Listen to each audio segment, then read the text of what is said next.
मस्जिद के अंदर जिस अवस्था में वो बैठी हैं, इस्लामिक मान्यताओं के हिसाब से मेरी आपत्ति है। इस्लामिक मान्यताओं में इस तरह से मस्जिद में बैठना ठीक नहीं है, और उसका सबसे बड़ा उदाहरण इकरा हसन है, जो उनके बगल में बैठी हुई हैं। उनको उससे सीख ले लेनी चाहिए थी कि ये मुसलमान हैं, जिस तरह से ये बैठी है मैं भी कम से कम इस हालत में बैठ जाऊं, इस तरह से बैठ जाऊं। आप अकेले मौलाना हैं, वहाँ भी तो एक मौलाना है जो अब सांसद भी हैं। वो अब मौलाना थोड़े रह गया, वो तो सांसद हो गया। आप ही ने तो कहा सांसद, सांसद हो गया वो। दूसरे ये है कि वो तो अनऑथराइज बैठा हुआ है। तीसरे ये है कि वो समाजवादी का सांसद है। आपने देखा नहीं उस फोटो में? आप देखिए, मैं दिखाता हूँ आपको। उस फोटो में कैसे गुलामों की तरह हाथ जोड़े हुए बैठा है। ये देखिए किस तरह से, किस अवस्था में बैठा हुआ है, बिल्कुल ऐसे जैसे अपने आका के सामने बैठते हैं। तो इसकी हिम्मत हो सकती है, समाजवादी पार्टी का ये सांसद है, इसकी हिम्मत हो सकती है अपनी सुप्रीमो की वाइफ से ये कहने की कि आप गलत अवस्था में बैठे हो। मस्जिद की मर्यादा। सबसे बड़ा मुजरिम तो यही है, सबसे बड़ा मुजरिम। एक तो इसलिए मुजरिम है कि ये अनऑथराइज बैठा है। इसने अपना शक्ति प्रदर्शन करने के लिए अखिलेश यादव को, डिम्पल यादव को वहाँ पे बुलाया है, ताकि लोग मेरी ताकत को पहचान सकें, जो लोग उसको निकालने के पीछे पड़े हुए हैं वहाँ से कि मेरी पहुँच कहाँ तक है। अखिलेश यादव मेरी एक बात पर आ सकते हैं।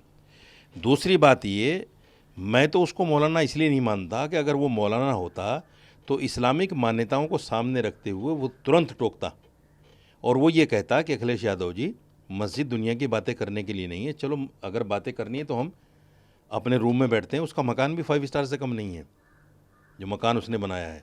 उसमें टीवी वीवी सब कुछ लगे हुए हैं, बैठने का अलग से हॉल है, उसमें चेयर वगैरह सब पड़ी हैं, टॉयलेट में उसमें लाखों रुपए लगा रखे हैं। तो वो वहाँ भी बैठ सकते थे, लेकिन उसके अंदर हिम्मत नहीं थी। जब अखिलेश यादव बैठ गए तो उसको वहीं चाय लानी पड़ी, वहीं उनको नाश्ता कराना पड़ा, और वहीं बैठकर बात करनी पड़ी, जो इस्लाम के बिल्कुल खिलाफ है। बट ये एक डेमोक्रेटिक कंट्री है, इस देश का अपना एक फ्रीडम है, महिलाओं को चॉइस है कपड़ा क्या पहनना है नहीं पहनना है। ये आप डिसाइड कर रहे हैं, ये सीधे तौर पर महिलाओं के अधिकारों का हनन, और जिन शब्दों का आप इस्तेमाल कर रहे हैं वो ठीक है? इसी लोकतंत्र में एक संविधान है हमारा। संविधान ये कहता है कि हर धर्म की अपनी मान्यताएं हैं। उन मान्यताओं को मानना, उनका प्रचार प्रसार करना, इस लफ्ज़ पे गौर कीजिए आप, प्रचार प्रसार करना, ये भी मेरे मौलिक अधिकारों में से आता है। तो मैंने उसी का तो प्रचार किया है जो मेरा संविधान मुझे कहता है। कि मेरा संविधान मुझे ये कहता है कि अपने धर्म के अकॉर्डिंग अगर कोई आदमी अनादर कर रहा है मस्जिद का, तो उसको आप कहिए कि ये अनादर कर रहे हैं आप। मैंने यही तो कहा कि आप अनादर कर रहे हैं। काफ़ी शब्दों को तो दिखाया चलाया जा रहा है, ये नंगा शब्द इस्तेमाल करना कितना जायज़ है? देखिए, नंगा शब्द कोई इतना आपत्तिजनक नहीं है, क्योंकि समाज में भी ये लफ्ज़ बोल दिया जाता है।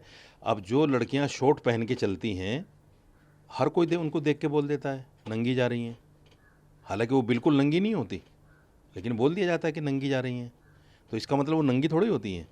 अगर मैंने नंगा शब्द बोल दिया, मेरा मकसद ये है कि धर्म के हिसाब से जहाँ वो बैठी हुई थी वहाँ सर पे पल्लू होना चाहिए था, उनका पूरा कवर होना चाहिए था जिसमें।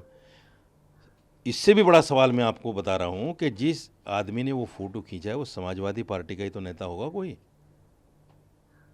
उसी ने तो सोशल मीडिया पे डाला है जानबूझ के कि इस पर बात होगी। किसको भड़काने के लिए, किसको अपमानित करने के लिए? मुसलमानों को जलील करने के लिए, मुसलमानों को अपमानित करने के लिए, और मुसलमानों को ये दिखाने के लिए, बेवकूफ़ो जाहिलो, तुम्हारा वोट लेकर हम जो है पार्लियामेंट पहुंचते हैं, हम एमपी बनते हैं, हमारे 35-36 एमपी आते हैं, हम नहीं समझते तुम्हें कुछ भी।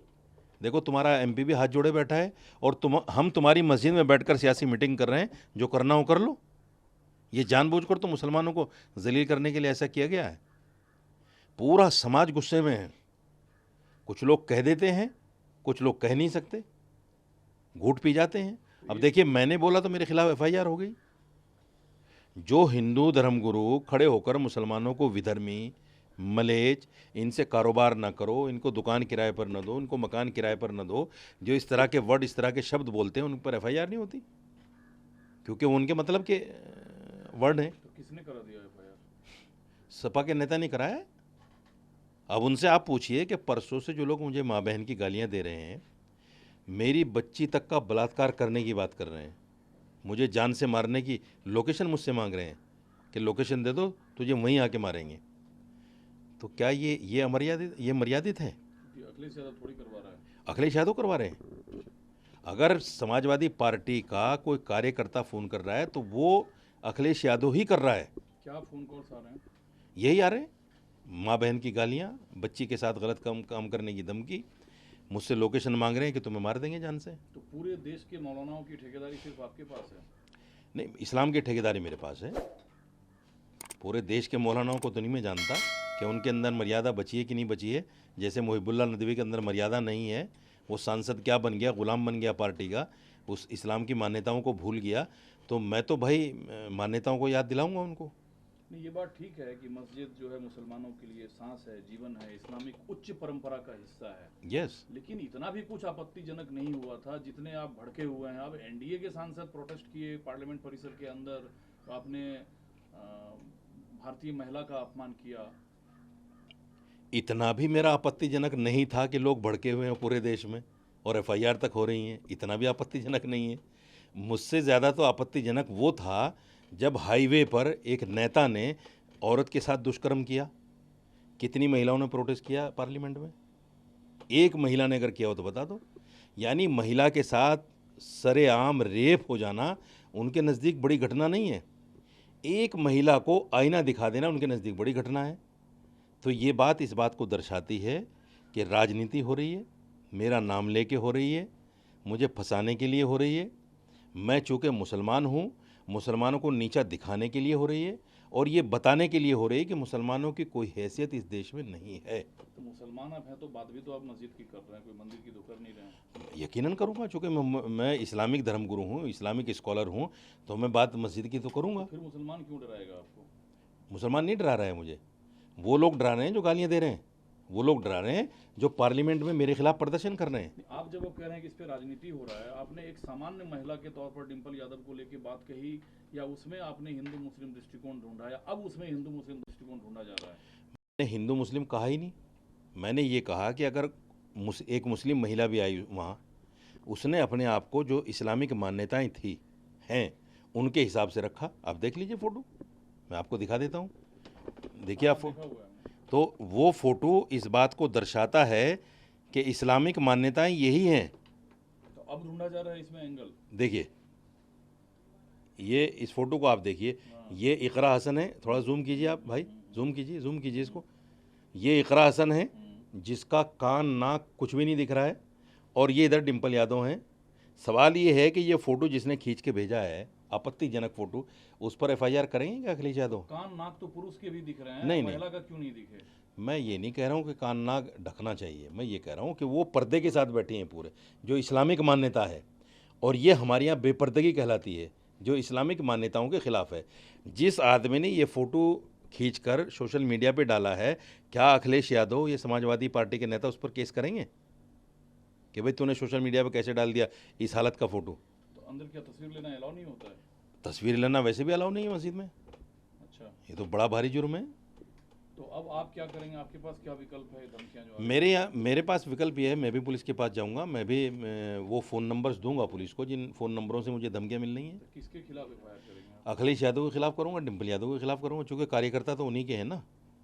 तो अब इसमें क्या ढूंढा जा रहा है? धार्मिक एंगल आपको लगता है? नहीं, धार्मिक एंगल नहीं, मैं चूँकि मुसलमान हूँ, मेरे खिलाफ प्रोटेस्ट हो रहा है। एक हिंदू अगर सड़क पर सरेआम महिला का रेप कर दे तो उस पर पार्लियामेंट में प्रोटेस्ट नहीं होता। तो ये कौन सा तर्क ये है? बड़ा सवाल है, ये कौन सा तर्क है? बहुत बड़ा सवाल है ये। आप बताइए मुझे, एक हिंदू आदमी अगर महिला का रेप कर दे रोड पर, तो उस पर कोई भी महिला, क्या किसी महिला की मर्यादा को ठेस नहीं पहुंची उस वक्त? कोई प्रोटेस्ट हुआ? नहीं हुआ। आज अगर साजिद रशीदी ने, चूँकि मैं मुसलमान हूँ, मैंने एक हिंदू महिला के ख़िलाफ़, अगर यहाँ भी मुस्लिम महिला होती शायद ये खबर भी ना बनती, हिंदू महिला के ख़िलाफ़ मैंने बोल दिया, और एक सांसद, बोला था आपने? ना बिल्कुल नहीं बोला, मैंने तो इस्लामिक मान्यताओं को सामने रखते हुए बोला है। अगर वो हिंदू मुस्लिम महिला भी होती तो मैं तब भी बोलता। तो महिलाओं की भावना आहत हुई है तो माफीनामे में कोई हर्ज है? अगर वो माफ़ी मांग लें कि हमने इस्लामिक मान्यताओं के ख़िलाफ़ किया है, हम तमाम मुसलमानों से माफ़ी मांगते हैं, तो मैं भी मांग कौन लूँगा। माफी मांग ले? अखिलेश यादव, डिम्पल यादव। अखिलेश यादव ने तो बयान दिया, बोला कि जो कपड़ा हम संसद में पहन कर आते हैं वो हम कहीं भी पहन कर जा सकते हैं। मस्जिद संसद नहीं है ना भाई, आपको समझना चाहिए। जिस कम्युनिटी का आप वोट लेते हैं, मस्जिद उनकी इबादत की जगह है, मस्जिद कोई संसद थोड़ी है। क्या आप जिस हालत में चले जाएं। इवन देखिए, पार्लियामेंट में भी वो लड़कियां जो मेंबर पार्लियामेंट बन जाती हैं और वो फिल्मों में अधनंगी होकर अभिनय करती हैं, वो भी पार्लियामेंट में जब आती हैं तो पार्लियामेंट की मर्यादा का ख्याल रखती हैं कि नहीं रखती हैं? वो कपड़े लेकर तो नहीं आती।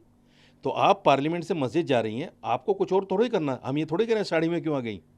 आपको सिर्फ सर पे पल्लू रखना था और अपने आप को ढक लेना था मस्जिद की मर्यादाओं के हिसाब से। तो आपने कोई समर्थन जुटाई इसको लेकर मौलानाओं के बीच, या अकेले आपने ये? इस्लामिक मान्यताओं को रखने के लिए, उन पर बोलने के लिए मुझे समर्थन की ज़रूरत भी नहीं है। जिसको लगता है कि मैंने सही बोला है वो मेरे फेवर में आएगा, और बहुत सारे लोगों